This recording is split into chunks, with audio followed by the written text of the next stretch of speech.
Hello and welcome back. This is the week 3 lecture. So we'll jump back into narrative a little bit today.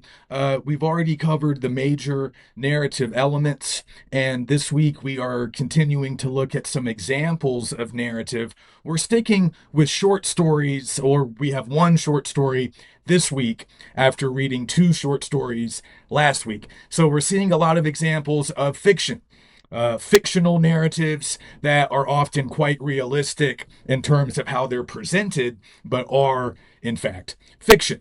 We'll switch gears a little bit next week and take a look at some nonfiction. So we'll look at some other narratives that are, a little bit different in terms of style, presentation, and structure. And they're true, mostly, as far as we can tell. They're not fictional creations, but we'll notice that a lot of those narrative elements are going to be present in both kinds, right? Whether we're looking at fiction or nonfiction, we can always analyze plot, characters, setting, conflict, point of view, all those narrative elements that I covered last week. So as you're reading these stories, obviously you want to have a personal response.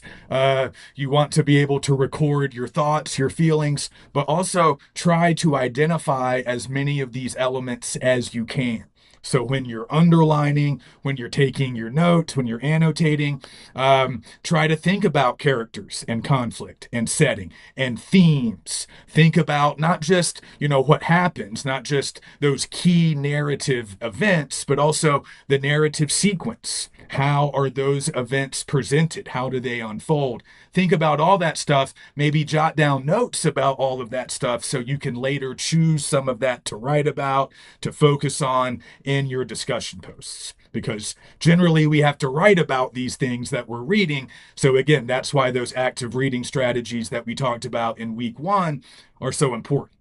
We're going to forget these stories if we don't write some things down as we read.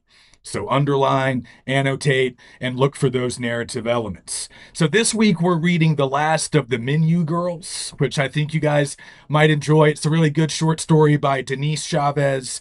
It came out in the 80s, so it's not exactly like contemporary probably to you guys. In the grand scheme of things, it's pretty contemporary, but it is about almost 40 years old, I guess. So, and it does sort of, you might need to do a little bit of Googling. You might have to do some, search some information about menu girls, about that particular job function that I don't know that really exists anymore in the form that it exists in the story. So that's a good example of maybe using a chatbot or just Google to provide some necessary historical context. You guys might find it necessary to do that as you're getting started on this week's reading. You might have found it necessary to do that last week when you were reading Fiesta 1980 or The Man Below. Those are stories that are set in very particular times and places. So if you're reading The Man Below, it wouldn't hurt to know a little bit more about New Orleans in the middle of the 20th century, because that's where the story is set. If you're reading Fiesta 1980, there's a lot of place names that sort of get thrown out there in that text. So you might need to know a little bit more about the metro New York area, because that's where that story takes place. Those stories both take place in earlier time periods, 1980 in one, and then maybe like the 50s or 60s in the other. So there might be certain words, certain references, certain objects, certain things that characters are doing that are kind of unique to those time periods that we don't recognize in 2025. So those are things you can look up. Those are things you can ask questions about. And that's good information to acquire, as you're reading. That can be part of the work that you do. And again, you can get help with a lot of that stuff. Those are pretty good tasks to ask a chatbot to help you with, providing historical context, maybe answering specific questions that you might have about settings or characters or even things that are happening in these plots.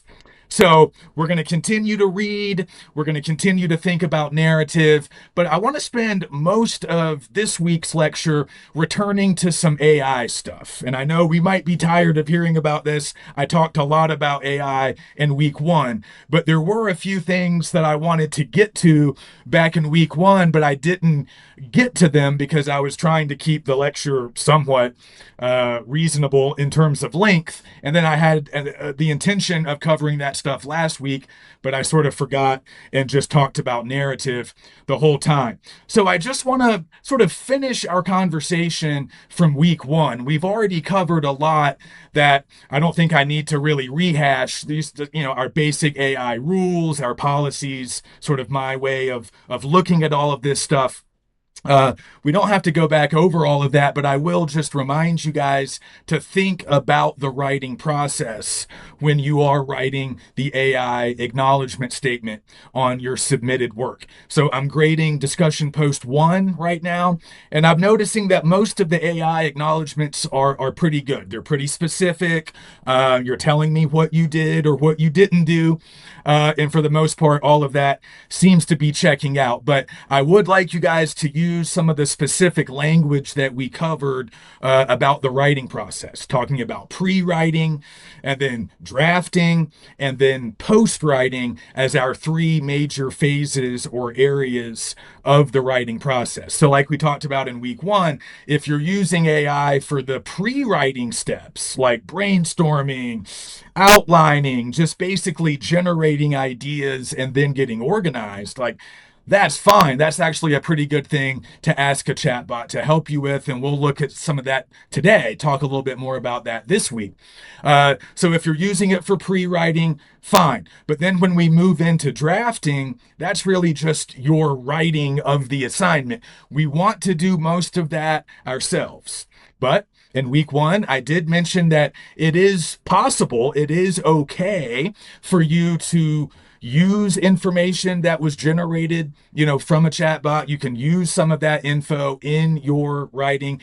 And in some cases, you might even want to quote some of the text generated by a chatbot. I would recommend to not to do that a ton, but there might be some situations where you do want to do that, and there are ways to do that. So if you go back to the week one module in Canvas, remember that document that I posted that's called like acknowledging and citing AI in academic work. That's going to be a very important document for us. We're going to return to it a lot. I posted it in week one, but it's not just meant for week one. Like it's meant to be there for you throughout the entire semester because we need to follow the proper conventions for quoting and citing stuff that we get from AI. So if we are going to use some text that we got from a chatbot, fine, but we need to quote it. We need to cite it. We need to be very clear with all of that to make sure we're not running afoul of, MLA citation rules or maybe even APA citation rules that could get us in trouble with potential plagiarism charges. So there's a way to do all of this. And you guys probably already know, but it's worth thinking about like in the very near future. We could even argue it's true right now. We're going to start using text from AI a lot like we've used traditional sources, like when we've done research in the past and we're using, newspaper articles or book chapters and we're quoting stuff from those sources. It's going to be very similar now, only we're going to be using AI for a lot of that. We're going to be quoting some of this stuff from a chatbot. We can provide an in-text citation for that. We can also create an entry on a works cited page for that. So as long as we're following all those rules, yeah, you can use a little bit of AI when it comes to drafting, but obviously, just like in the past, your papers needed to mostly be written by you. You couldn't just quote people the whole time. It's the same thing now, right? You can have some passages that are quoted maybe from an AI program, but most, if not all, of the writing still needs to be done by you. But then when we move into post writing, that means revising and editing our work. Again, we can use some AI programs to help with that, but you just need to tell me. So most of you are being pretty specific in the AI acknowledgement, and those of you who weren't specific enough, I've tried to let you know in my comments. So just let me know if you have any questions about that. So, what we didn't get to back in week one was my little spiel about prompt engineering. I think this is important for us. So I do want to spend some time talking about it today, and we don't really have to return to it all that much throughout the semester. I'll mention it here and there, but I promise I will not talk about AI every single week. But I do want to cover some of these key points about prompt engineering. Some of you might already be familiar with some of this stuff. Even if you're not familiar with the terms, you've probably been doing this stuff. You just maybe didn't have a name for it, but all of us have had some experience by now generating prompts for chatbots, right? So we're either asking questions or we're entering commands. In some cases, we might be putting some thought into these prompts. In other cases, we might not be. And I do know that in some cases we might be cutting and pasting the entire assignment that we're trying to work on, or maybe we're just cutting and pasting something directly from the professor and letting the chatbot sort of respond to that. As we're going to see today, that's not a great approach. You really need to write your own prompts.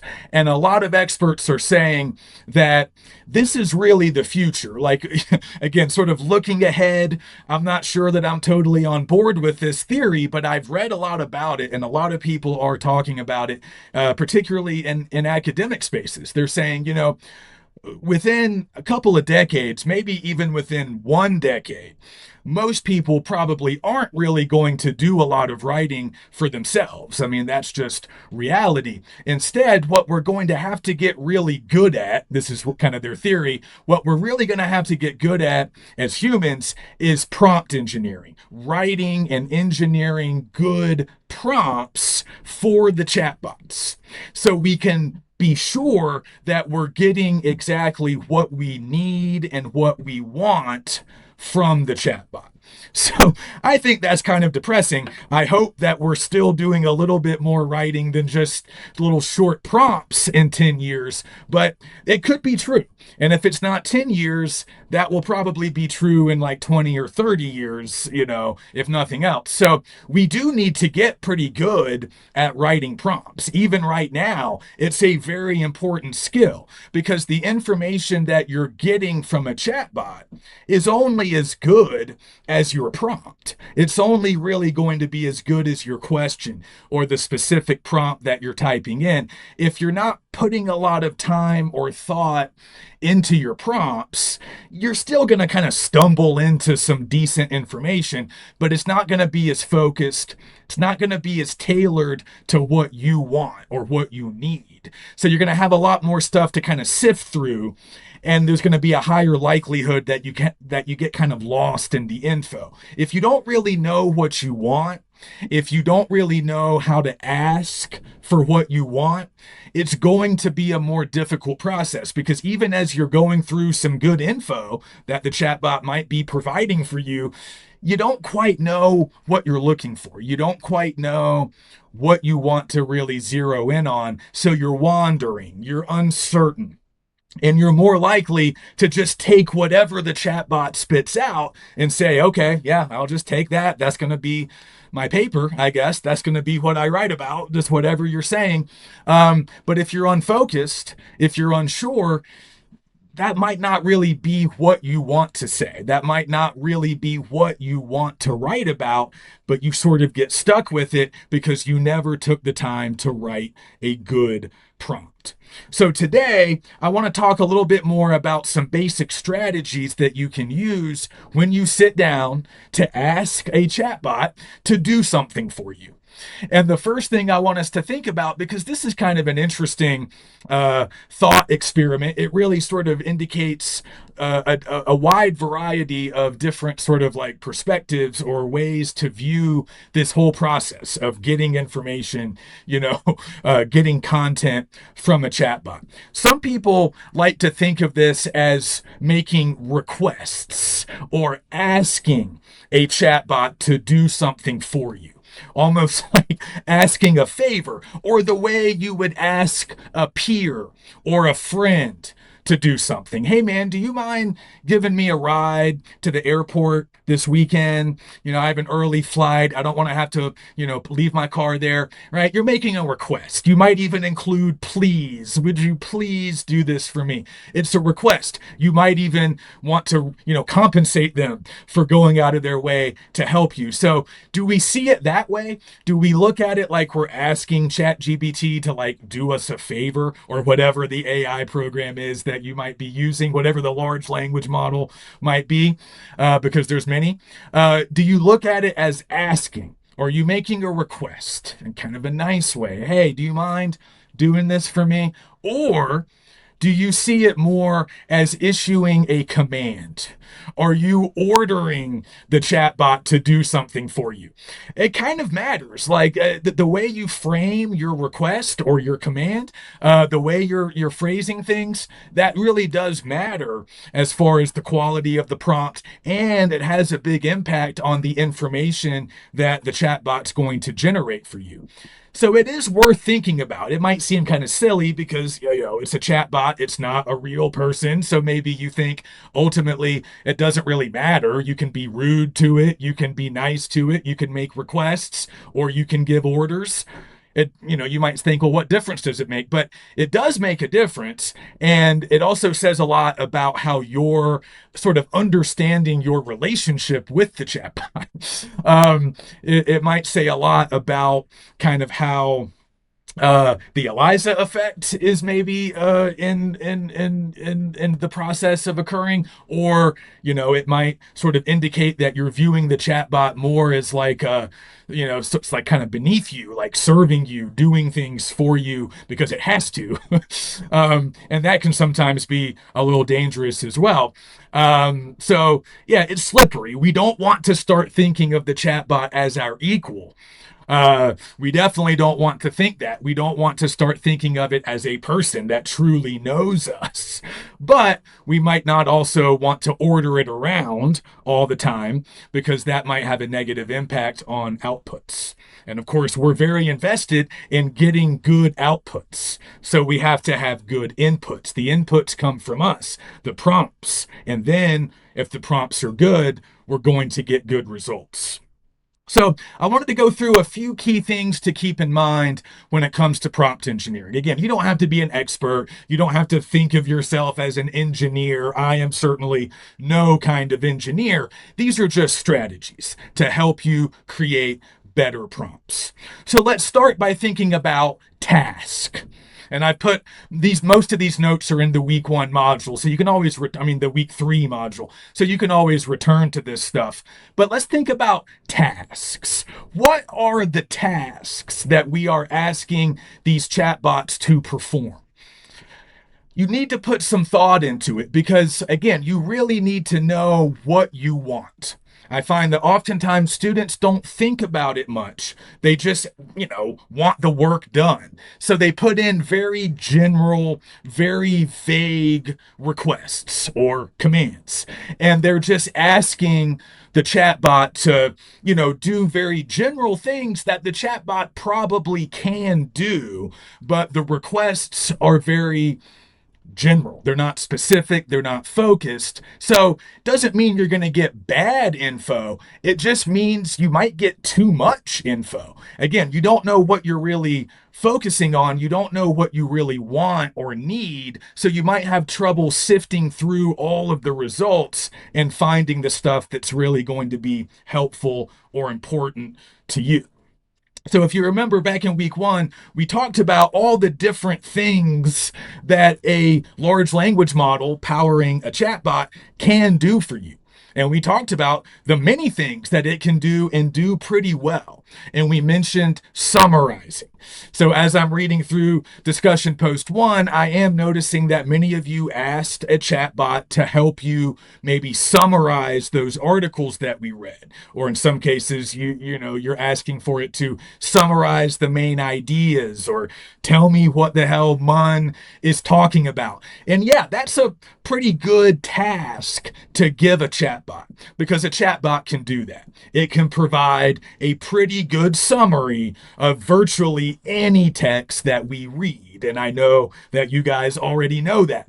A lot of students have known that now for years. So you can always get a quality summary. And that's fine. That's always a good thing to do, especially if you have questions. I know Mun's article was a little bit difficult at times, or maybe you come across something in Fiesta 1980 or The Last of the Menu Girls that you're just like, I don't know what that is. I don't know what that word is, or I don't know what these characters are doing right here. Like, I don't get what's happening in this at this moment in the plot. Yeah, ChatGPT or similar chatbots can probably clear that up for you. But you need to know what you're asking for. If you want a summary, ask for a summary. Don't beat around the bush. Don't use sort of imprecise language that the chatbot might not comprehend as well. Tell the chatbot exactly what you want. I want a summary of fill in the blank, put in the title, and that's what you're going to get. And that could be a good starting point. But just remember, I think we talked about this in week 1, a summary that you get from AI is never going to be a substitute for actually reading the text yourself. And I know this can be very tempting, and I've heard students sort of make the argument that I don't have to read everything that's assigned because I can just read these summaries. And these summaries are pretty good. They're pretty accurate. So if I'm just reading the summaries, it's kind of like I'm reading the stories without actually having to read the stories. But you guys should know that's not true, right? That's not accurate. Reading the summary is not a substitute for experiencing that reading yourself, right? Because what you're losing is the personal experience. Yeah, after reading the summary, sure, you know what happens in the plot, you know the characters' names, you know the key themes. But you can always find that stuff online. What you can't replace is the personal experience of actually reading the text, actually going through it. The emotions that you feel as you read. They might be positive emotions, they might be negative emotions, but the way you feel, the way you think as you're reading, there's no substitute for that. The summaries can't capture that. The summaries can't tell you how you felt about the story. They can only tell you what happened in the story. So if all you have is the summary, if you haven't done the reading yourself, you can never provide a personal response. And that's always what I'm looking for in the discussion posts. I want personalized, highly original responses to the readings. Now, sometimes I'll ask you to do other things as well, but at the core of all of those discussion posts is a personalized response. And of course, only humans can do that. So as long as you understand the limitations of a summary, right? A summary is a helper. The summary is not the main thing. The summary cannot replace your own reading. But the summary can be a nice thing to have, especially if you have questions. If you're not quite sure about a few things in the story, yes, get that summary, keep it handy, but it's just a tool. It's not the whole thing. You still have to read yourself. But maybe you want to ask for a summary. Later on, when we do research, and especially in English 102, when we do a lot of research, you might want to ask a chatbot to do a synthesis for you. So we talk a lot more about this in 102, but when you start doing intensive research and you have a lot of different sources, you're often going to want to combine those sources. That's a sort of academic concept we refer to as synthesis. Combining a lot of different ideas, a lot of different texts into like one new creation. Now, of course, humans can do that, and we've been doing it for a long time. That's a lot of what research really is. But as you can imagine, a chatbot can do that a lot more efficiently and faster than people can. So that could be another thing that you eventually ask a chatbot to do or command a chatbot to do, depending on how you want to frame it, how you want to enter that prompt. But you could ask it to synthesize 4 or 5 different articles written by scholars and experts. In the old days, you would have to do all that work yourself, and that would have taken a very long time. Now, yeah, you can probably get that synthesis pretty quickly. But again, the language that you use is important. If you want a synthesis, ask for that.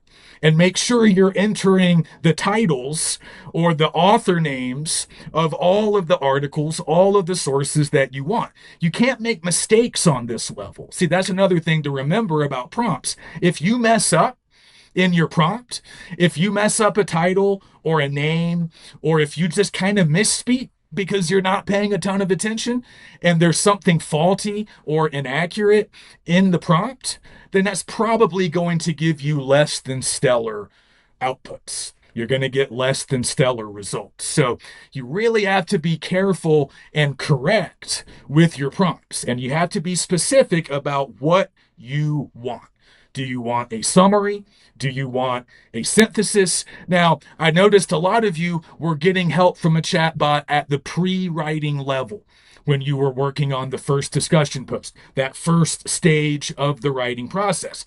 And that's fine. We talked about that in week 1. So some of you said, I got help with, brainstorming ideas about the Eliza effect article, or I asked the chatbot to help me organize my ideas about Munn's article. See, that's a really good prompt to put in there. If you've already done some brainstorming and you've already jotted down some ideas, but you're not quite sure how they're all going to fit together, how they're all going to work together, yeah, a chatbot can probably help you with that. If there's something that you're interested in. I've actually experimented with this a little bit over the summer when I was sort of doing a bit of research myself. I would just sort of pick a text, any famous, work of literature that I might conceivably write a paper about. And I would ask the chatbot, I would sort of start with an idea of my own, or I would pick something from the novel or the short story that I was interested in. So like we were doing Hamlet one day in a little workshop over the summer. So just because it's an easy text to search for and everybody knows it. So instead of just asking like, tell me about Hamlet, which is way too general, right? And like, yeah, you'll get a summary, but that's just not a very good prompt. Instead, I picked something out that I was already interested in, which for me was, I think, higher education in the Middle Ages or something like that. I was just making something up just to use as an example. But once I could put that into my prompt, once I could say, hey, I'm interested in this, tell me more about it, or tell me a few other sources that maybe I could read that would tell me more about this topic. Then I got some really good results. And I saw that as being very useful as a part of pre-writing because it was helping me to organize. It was helping to introduce me to other articles and books that were specifically about that topic. So if I really did want to do some research, if I really was writing a paper about it, here's a bunch of sources I could use. Here's some additional ideas. Here's a rough outline that I could use. So all of that's fine. Right? Those are all good tasks to ask a chatbot or command a chatbot to perform for you. If you want an outline, if you want a good brainstorming session that might lead to an outline, yeah, those are good tasks. But just make sure you're clear on what task you want the chatbot to perform, because it's going to do pretty much whatever you tell it to do. So if you tell it to do something that's slightly different from what you really want, you're going to get off the track, maybe without immediately even noticing it, but you're going to get off the track and then it will be hard to get back to the track. So take a moment before you type in the prompt, take a moment and really think about the task that you want performed.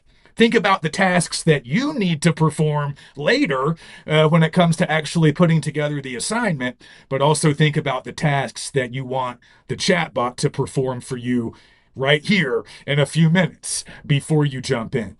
And just remember, I don't want to beat this to death, but I know that many of us might be tempted to just cut and paste my prompts directly into the little, prompt bar, the little text box, and just have the chat bot basically respond to my language, respond to my prompt. I just strongly recommend that you don't do that. I really caution against that because I've actually tried to design my assignments in a way that would make doing that sort of difficult. Like my assignments, particularly the major essays, they're kind of idiosyncratic. They're very specific to me, my instructional style. They're very specific to the class, this particular class, English 101. And of course, they're very specific to what we do in this class on a weekly basis. And you guys know, not every English 101 class is the same. Not everybody teaches it the same. So the way I do a narrative essay is different than the way other English instructors do it. So what you have to understand is my prompts are really only designed to be fully comprehended by humans. I don't want them to be fully comprehended by AI, and they sort of can't be, because what you have to understand about my prompts, my assignments, is they largely reside in my mind, in my brain. I mean, of course, I've written them down in various places, but they don't really exist online outside of Canvas. I mean, they do exist online, but not the way a lot of the other stuff that the chatbots are accessing does, right? We talked about how large language models work. They're combing the entirety of the internet and they're summarizing all the information that's found there. But see, a lot of my inspiration or foundations for these assignments are mostly just my own sort of individual teaching methods, my own ideas that are mostly just in my head or written down by hand somewhere. So the chatbots can't really access all of my stuff. You guys can, but it's not really designed in a way where the chatbot can really deliver exactly what I'm asking for, because I'm trying to set up these assignments so that only humans can really deliver.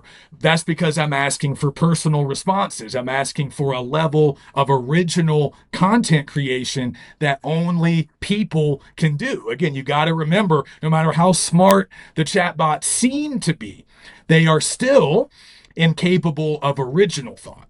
They can only summarize existing thought.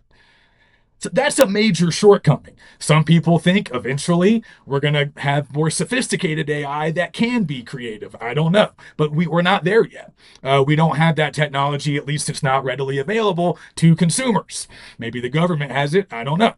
But for now, we have to always remember that all the chatbot can do is summarize, right? So anytime I'm asking for original content, you have to do that yourself. And I'm often asking for things in my assignments that are based on like stuff that we talked about in a particular week, maybe stuff that came up on the discussion board, stuff that I'm talking about in lecture.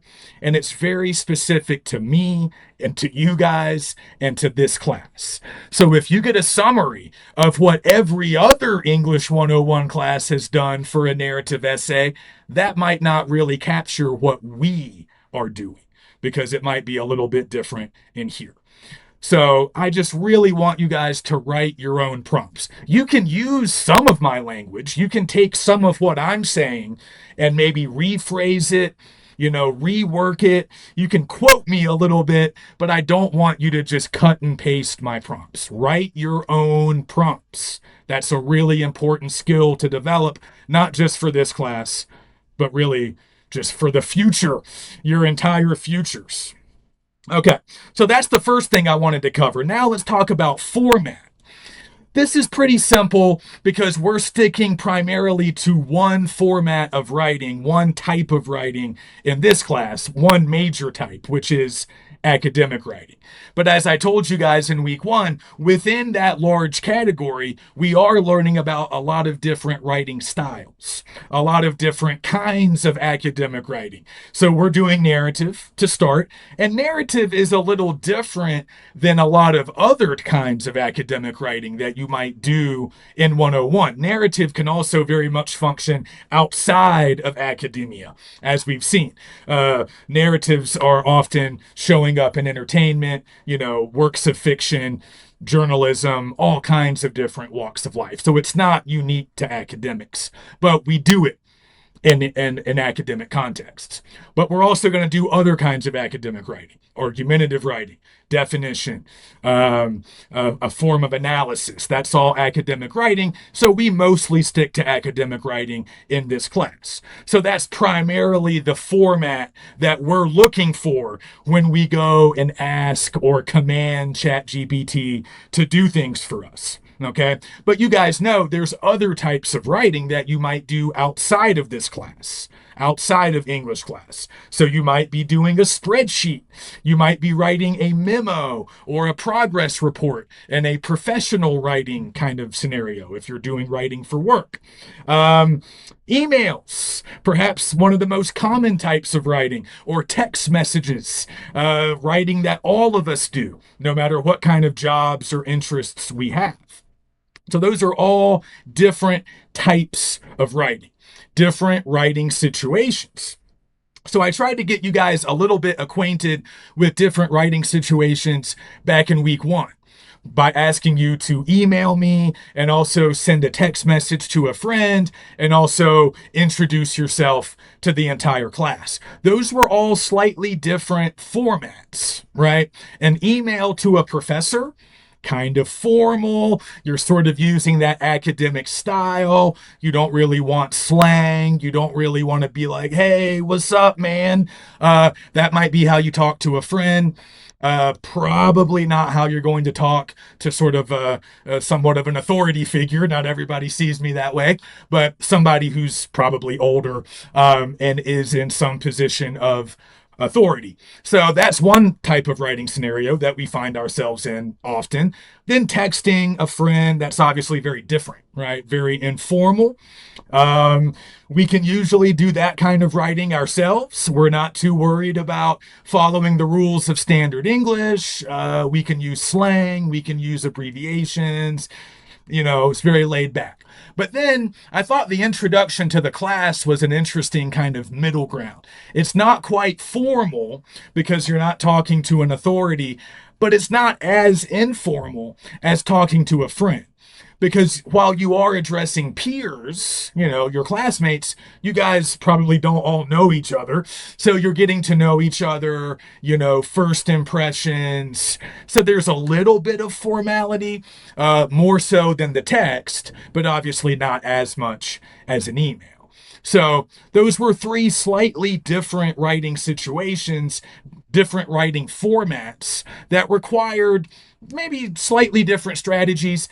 You might not have really thought about it very much, but those different writing formats really influenced individual decisions that you made while you were writing. Or if you were getting help with the email or the introduction from ChatGPT, you were still making decisions about what you were asking for, right? So like with the intro, you had to check a few boxes. You knew that you had to include your name. You had to include, like, I think what class you were, like what year you were, maybe some interests, maybe a major. So that is kind of what we call formulaic writing. Like it's kind of a formula or a template that you can just kind of stick to: name, origin, major, interest. And yeah, a lot of people find it easy to maybe get ChatGPT to create that, though I don't think that's necessary, but it's an easy formula to kind of punch in as a prompt, right? Write me an intro, that includes these things. Or because it is kind of personal writing, we might still think it has to come from us. The email, a lot of people might have gotten some assistance with the email because, again, we had to do certain things. We had certain rules to follow, right? You had to address me. All right. You had to identify yourself. You had to say something. It didn't really matter what you said, but you had to say something. So there were boxes to check. So you had specific tasks that you were trying to complete. Address him, make a statement or ask a question, and then provide my name and say goodbye. Pretty simple, but yeah, that's stuff that you could punch in as a prompt, or of course, it's just stuff that you can write yourself. But there is sort of a step-by-step process for that. Because you know exactly what you need, you know exactly what you are trying to generate. So we just have to be intentional about this stuff. We have to put a little bit of thought into the tasks that we are completing and the format of writing that we are trying to create. Is it an email? Is it a memo? What class is it for? Is it a paper? We know all of those different formats have different rules, different strategies to use, and different expectations as far as how they're going to look and how they're going to sound. It might get to the point where the only kind of writing we're comfortable doing is the highly personal, informal writing that we do with friends, where we don't have to worry about being evaluated and we can just be ourselves and use our natural voices. It's an interesting thought. And it brings us to the next thing to consider when thinking about prompt engineering. I really want you guys to think about your own natural writing voices. Let's think more about voice. And really just think of it the same way you would think of your speaking voice. So if you're like me, you might really hate hearing yourself speak because you don't like the sound of your own voice. I'm cursed and forced to listen to my voice quite a lot, as are you guys, so I apologize. But yeah, it's always a little awkward to hear yourself, like on a recording.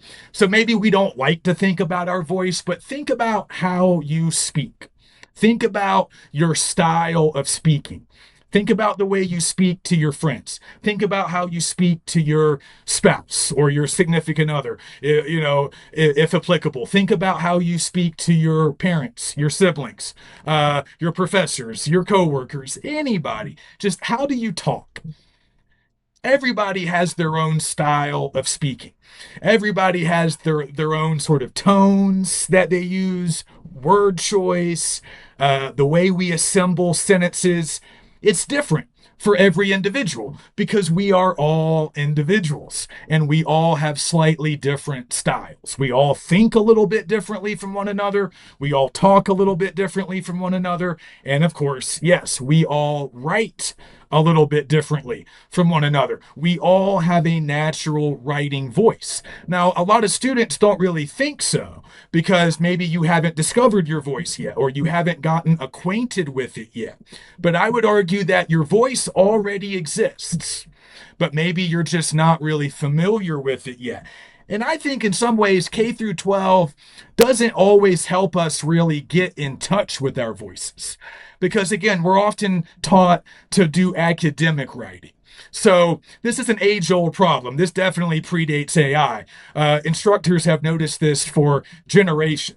Students trying to adopt a more sort of academic tone or style, where they're using big words, more complex sentence structure, a very formal tone, and some of that it can be good. I mean, it is good to stretch your abilities a little bit and to try to adopt a more formal, mature style because that might be necessary as we grow and develop further as writers.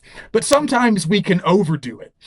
Sometimes students go a little bit too far in trying to adopt that super formal, grown-up style of academic writing. And sometimes they just get too far away from their own natural voice. So it can be a little bit of a challenge, but what we want to do ideally is maintain our voice, maintain the way that we naturally speak and write. We want to refine it a little bit, maybe dress it up a little bit, but we don't want to lose that voice entirely. And as you can imagine, this is a big concern that a lot of people like me, a lot of writing instructors have about AI. is with students outsourcing more and more of their writing tasks to AI, we're noticing that a lot of students are losing their natural writing voice. And we're noticing that a lot of student work is starting to sound the same because a lot of students are using large language models, which means a lot of students are getting access to the same information. I mean, I'm not seeing it too much in here yet, which is good.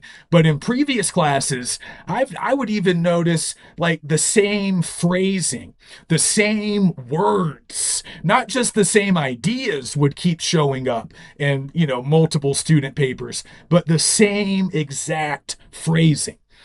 They were putting these ideas in the exact same way, same kind of structure, same kind of word choice, because a lot of them were, of course, getting the information from large language models. It wasn't original, so a lot of it sounded like everybody else. And that is, of course, one of the great hazards of becoming overly reliant on large language models. So again, they can help us a lot, but one thing they cannot do is really replicate your voice. See, that's what happens. You're going to get a summary of other people and what they've said, but you're not going to get an approximation of your own voice because a chatbot can't do that. A chatbot doesn't really know how you write. Now, if you give it some samples of your writing, it can start to do that pattern recognition that Munn talked about, right, in his article. This is what we sometimes confuse with intelligence, right? This is really all a large language model can do. It can detect patterns. So it can determine what word is likely to follow the previous word. It's all like probabilities. It's like math, right? It's like, well, here's the most likely word that will come next based on all the info that it's already consumed. So it can sort of echo your language a little bit, but it's never going to be able to do it well enough. It's never going to be able to capture your voice as well as you can because you're an individual. And the chatbot doesn't really know what you're thinking, what you're feeling. It doesn't have access to all of that. So it can't really, truly, fully sound like you. It might sound a little bit like you at times, but it's never really going to capture your voice. Because as an individual, you have your own unique way of putting things. You have your own unique word choice, the kinds of words that you like to use. I might use different words. The way you write sentences. I want you guys to be more intentional and deliberate about sentences. Individual sentences. How do they sound? How are you putting them together? What do you want to emphasize in that sentence? That stuff matters because everybody writes sentences a little bit differently. So I want you to just really notice how you write sentences. Do you have a particular way that you like to do it? Are a lot of your sentences arranged or structured in a similar way? You might notice that a lot of people might start their sentences with what we call introductory phrases or clauses. When I got home from dinner last night, comma, I discovered that my cats had torn up the living room, right? Maybe we start a lot of sentences that way with an introductory phrase that kind of establishes what I was doing or what's going on, and then I get to the real point of the sentence in the second part of the sentence, right?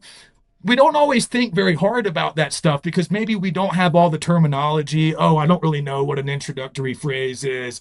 I don't know what an independent clause is. It doesn't really matter.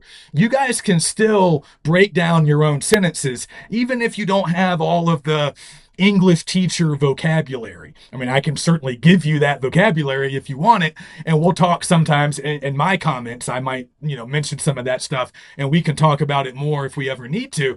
But you can still recognize patterns in your own sentences, right? You can tell that you're constructing a lot of your sentences in a particular way. You don't want to be too repetitive. So if you notice that almost every sentence starts with like an introductory thing, maybe you want to try a different style. Try to assemble a different kind of sentence. Jump right to the point in the first part of the sentence, and then add another thought at the end.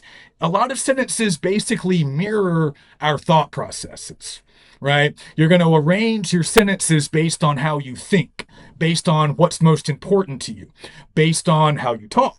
Because a lot of times the way we write sounds at least a little bit like the way we talk. So everybody has their own methods. Everybody has their own ways. And it's just kind of fun to get in touch with your own voice. Even if you don't think you have one, even if you don't really like writing, and you're like, well, how could I have a voice for something that I actively dislike? But you do. Everybody does. Because whether you like it or not, you have to write sometimes, right? Even if it's just a short text message to your friend. So look at your text messages, look at your emails, look at your assignments. How do you write? What does your writing sound like? Really think of it as something you can hear, just like, people talking. What does it sound like? Read some of your writing out loud. What does it sound like? And that's your voice, the way your words sound, the way your sentences sound, the way you put things. And nobody but you can capture your writing voice. So I want you guys to recognize that you're giving up a lot. You're sacrificing a lot when you just let a chatbot write for you. You're giving up your voice. And in a lot of ways, if you give up your voice, you sort of give up a lot of your autonomy. You give up a lot of your sort of intellectual responsibilities, and you're outsourcing all of that to something that may or may not get it right. Because as Munn points out, AI is not always right. AI is not always good. All the flaws that show up in people, being wrong, being prejudiced, getting stuff kind of, being a little off base, all of that can show up in AI because AI can only summarize what people have already done. But a lot of the best qualities of humans, the originality, those unique qualities, AI doesn't share those. So just remember that. And then finally, the last element I'll talk about with prompt engineering is a short one, an easy one: context. So again, this is pretty obvious, but just think about it for a minute. Whenever you're writing prompts, whenever you're sitting down with the chatbot trying to figure out what you want, think about who you are and what situation you're in. What class are you in? What is this assignment that you're working on? What are your goals? What are you trying to accomplish? So, in other words, think about your larger context, the larger situation that you're in. What are what's the expectation for this assignment? What are you expected to do? Right? That's going to help you make better decisions about the tasks that you want to start getting the chatbot to perform, right? So what kind of assignment is it? What kind of class is it? What is that larger writing situation that you find yourself in? What are the expectations? What are the goals? And what do you want? Also think of it on a personal level. What do you want to do? What are you trying to accomplish? If you don't know, the chatbot won't know. And if neither of you knows, you're not going to get good results. All right, so let's just wrap up with a few additional tips, just a few things to keep in mind when you're writing prompts. A lot of experts recommend that you don't always use commands. So like I said before, sometimes we're commanding a chatbot to do things, and then other times we might be asking it questions or making requests. But a lot of experts who have done research into this really recommend that you try to have more of an exchange with the chatbot. Don't just boss it around all the time. Don't just give it a series of commands that it has to follow. Try to enter into a little bit more of a dialogue, but as we saw from the Eliza effect, be careful. Just because you're having a conversation with it, don't start thinking it's human. Don't start thinking that it really knows you, but you can converse with chatbots. You can ask a series of questions or enter a series of prompts. So sometimes this will be a little bit of a long process. But remember, you can always build on the information that you're getting.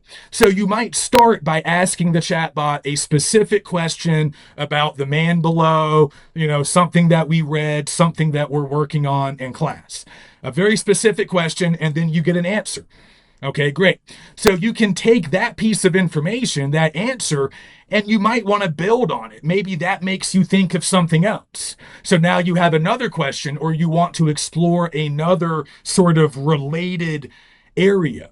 So you can build on what you already have, and you can continue to build more knowledge, acquire more information, and you'll end up with a pretty good body of knowledge of your own.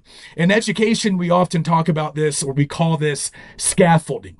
This idea that, we teach a concept and then we build on that concept. So we teach you guys one thing, and then the next day we teach you something that goes on top of that previous thing, and we keep building. Right? So, using your earlier knowledge as a foundation, we expand that knowledge. And the metaphor is often like you're building like a structure, like a building, one block after another. You keep building it taller and taller. That's your knowledge. Your knowledge keeps growing because we keep adding to it. So, you can really do that with Google or a chatbot if you're willing to put in some time. So, get an answer and then ask another question, or think about that first piece of information and then decide what you want next, and you'll be able to scaffold or build this larger body of knowledge. So don't feel like you have to stop after that first prompt. And that's really the next tip that I wanted to talk about. Don't think that all of your prompts are going to be one and done. You're not always going to be able to get everything that you want from that first prompt, right? It's just like a Google search. Sometimes we go to Google because we have a specific question or we want to learn more about a particular thing, and we'll type in our initial question or request and we'll get an answer, or we'll get, some good search results. So we'll take a look at that information, and then that info might spur a new question. It might sort of make us think about something else. Oh, well, that's got me thinking about this other thing that's kind of related, but a little bit different. So you're going to keep doing more Google searches. Oh, okay.